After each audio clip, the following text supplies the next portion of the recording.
नमस्कार, आपल्या सगळ्यांचे राजमुद्रा न्यूज लाईव्ह मध्ये मनापासून स्वागत। नांदेड महापालिका निवडणुकीच्या पार्श्वभूमीवर भाजपमध्ये मोठी राजकीय उलथापालथ पाहायला मिळते।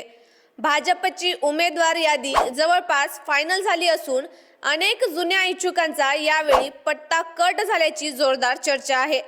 चैतन्य बापू देशमुख, दिलीप सिंग सोडी, मोहन सिंग तौर, भानु सिंग रावत, विनय सगर, कुणाल कंदकुर्ते यांच्यासह अनेक जुने चेहरे यादी बाहेर असल्याची माहिती आहे।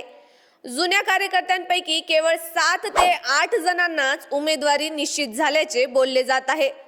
महापालिका निवडणुकीसाठी भाजपची जुनी टीम सक्रिय असतानाही बदललेल्या राजकीय समीकरणाचा फटका त्यांना बसल्याचे चित्र आहे। माजी मुख्यमंत्री तथा खासदार अशोकराव चव्हाण यांच्यासोबत भाजपात आलेली नवी टीम थेट उमेदवारीच्या रांगेत आल्याने पक्षांतर्गत हालचालींना वेग आला आहे।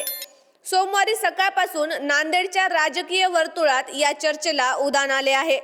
भाजपची उमेदवार यादी आधीच अंतिम झाली असून या यादीवर अशोकराव चव्हाण यांनी अंतिम निर्णय घेतल्याचे समजते, मात्र याबाबत अद्याप अधिकृत घोषणा झालेली नाही।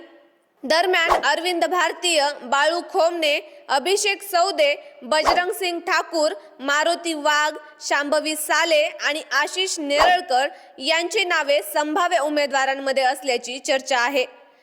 नांदेड महापालिका निवडणुकीत भाजपने नवे चेहरे पुढे करत मोठा डाव टाकल्याचे स्पष्ट संकेत मिळत आहेत। तुम्हाला काय वाटतंय? भाजपमध्ये जे घडतंय ते योग्य आहे का आणि याचा फटका भाजपला महापालिका निवडणुकीमध्ये बसू शकतो का? आम्हाला कमेंट करून नक्की कळवा आणि चॅनलला सबस्क्राइब करायला विसरू नका। आणि हा व्हिडिओ जर तुम्ही फेसबुक आणि इंस्टाग्रामला पाहत असाल तर चॅनलला फॉलो नक्की करा। धन्यवाद।